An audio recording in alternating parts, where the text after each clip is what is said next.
Hi guys! Welcome po dito sa channel ng Ate Trixie Villa 11.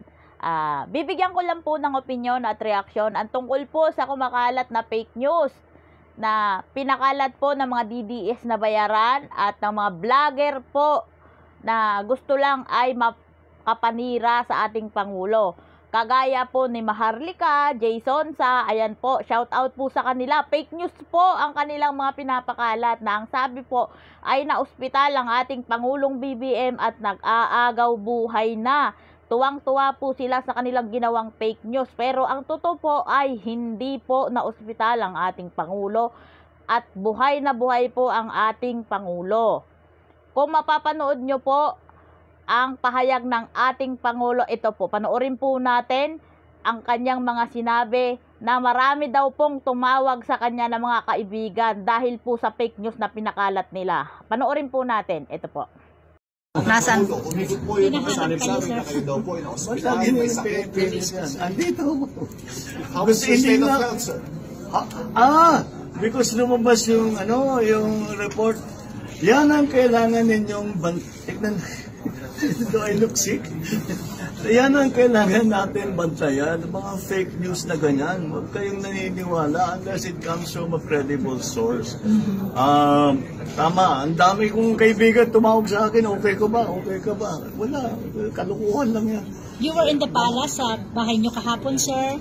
I was in the most of the day, yes. I had a meeting in the morning. I had a command conference with some of our commanders, and I spent the rest of the day reading my briefs and doing paperwork. Nagulat lang ako when they said that there was a medical emergency. Medical emergency. Sir, which is why we were asking you directly. Kaya po, Yeah, well, it's totally and completely fake. I do not even have a cold. I do not have anything wrong with me. I'm fine. Thank you for your concern. Yes, sir. Thank you, sir. At ayan po, napakinggan po natin ang sinabi ng ating Pangulo na okay po siya at wala po siya sa medical emergency. Na sinasabi nyo, mga fake news kayo, wala kayong ginawang matino, kundi ang makapanira lang.